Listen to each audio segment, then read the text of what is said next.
Astronomical telescope, வானியல் தொலைநோக்கி.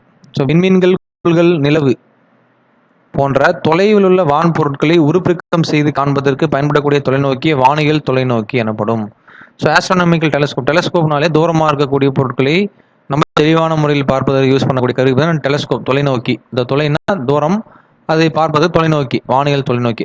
Astronomical telescope use to get the magnification and distance of astronomical objects like stars, planets and moons. So அப்போ நமக்கு astronomical telescope அப்படின்றது என்னது? Celestial bodies பார்க்கறதுக்காக நம்ம உருவாக்கப்பட்ட ஒரு கருவி தான் என்னது? Astronomical telescope.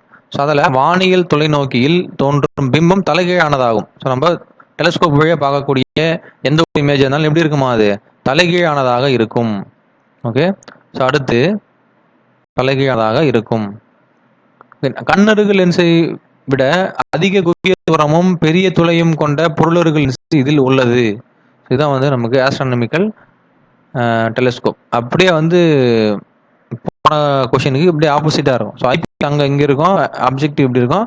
அப்ஜெக்டிவ் சின்னதாக இருக்கும், ஐபிஎஸ் பெருசாக இருக்கும். இங்கே அப்ஜெக்டிவ் பெருசாக இருக்குது, ஐபிஎஸ் சின்னதாக இருக்குது. ஸோ இதுதான் வந்து ஆஸ்ட்ரானமிக்கல் டெலஸ்கோப். ஓகே. இது படம் 7.40 காட்டப்பட்டுள்ளது. மிக தொலைவில் உள்ள பொருளிலிருந்து வரக்கூடிய ஒளியானது பொருளருகு லென்ஸின் வழியே நுழைந்து வானியல் தொலைநோக்கி குழலின் குவிய புள்ளியில் ஒரு மெய்பிம்பத்தை தோற்றுவிக்கும். கண்ணருகு லென்ஸ் இந்த பிம்பத்தை உருப்பெருக்கம் செய்து பெரிதான தலைகீழான இறுதி பிம்பம் நம்ம கண்ணில் பார்க்கக்கூடிய பிம்பம் தலைகீழானது. நம்ம ஒரு நிலாவை நம்ம ஃபோக்கஸ் பண்ணி பார்க்குறோம் அப்படின்னா நமக்கு தெரியக்கூடிய தலைகீழான பிம்பம்ன்றது நம்ம தெரிஞ்சுக்கணும். IPS magnify image producing final inverted image. தலைகீழான பிம்பம்னா அது இன்வெர்டட் இமேஜ் நமக்கு கிடைக்குது. ஸோ இப்போ வானியல் தொலைநோக்கி இப்படி மேக்னிஃபை பண்ணுறதுன்றத கொஞ்சம் கவனி. ஸோ வானியல் தொலைநோக்கியின் உருப்பெருக்கம் பிம்பம் ஏற்படுத்தும் கோணத்திற்கு பீட்டாவிற்கும் பொருள் முதன்மை அச்சுடன் ஏற்படுத்திய கோணத்திற்கும் ஆல்பாவுக்கும் இடையே உள்ள விகிதமே வானியல் தொலைநோக்கியின் என்று அழைக்கப்படுகின்றது. ஸோ வானியல் தொலைநோக்கியோட உருப்பெருக்கம் ஃபார்முலா சொல்லியிருக்காங்க. the magnification m, the ratio of angle beta subtended by the image. Angle beta எங்க இருக்குது? ஆங்கிள் பீட்டா வந்து இங்க உருவாக்கக்கூடிய இமேஜ் உருவாக்கக்கூடிய ஆங்கிள் பீட்டா. அந்த ஆப்ஜெக்ட்ல உருவாக்கக்கூடிய ஆங்கிள் வந்து என்னது? டீட்டா. சரி, ஆல்ஃபா.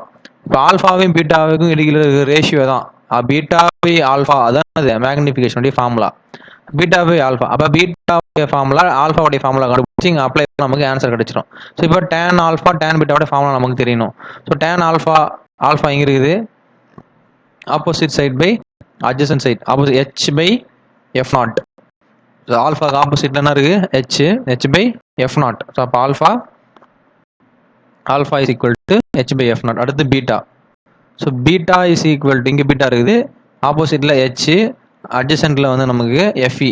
ஸோ எதிர்பக்கம் பை அடுத்துள்ள பக்கம். ஸோ அப்போ ஹெச் பை எஃப்இ.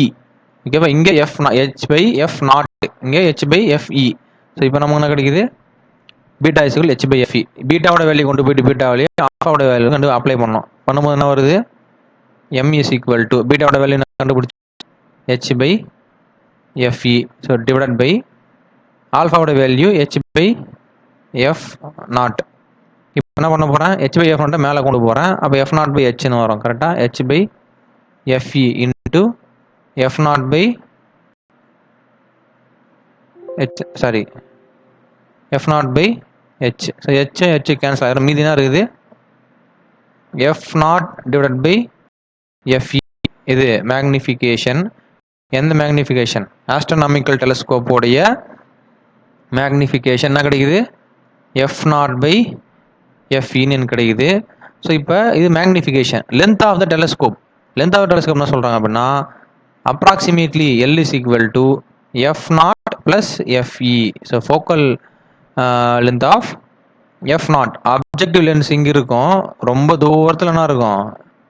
ஐபிஎஸ் இருக்கும். இது ரெண்டுத்துடைய ஃபோக்கல் லென்த்துக்கு இடைப்பட்ட தூரம் எஃப் நாட் பிளஸ் எஃப் ரெண்டுத்தையும் கூட்டினா எனக்கு என்ன கிடைக்குதா? லென்த் எனக்கு கிடைக்குது அப்படின்னு சொல்கிறாங்க. ஓகே. ஸோ இதான் அது ஆஸ்ட்ரானமிக்கல். ரொம்ப சிம்பிளான ஒரு 5 மார்க்கு.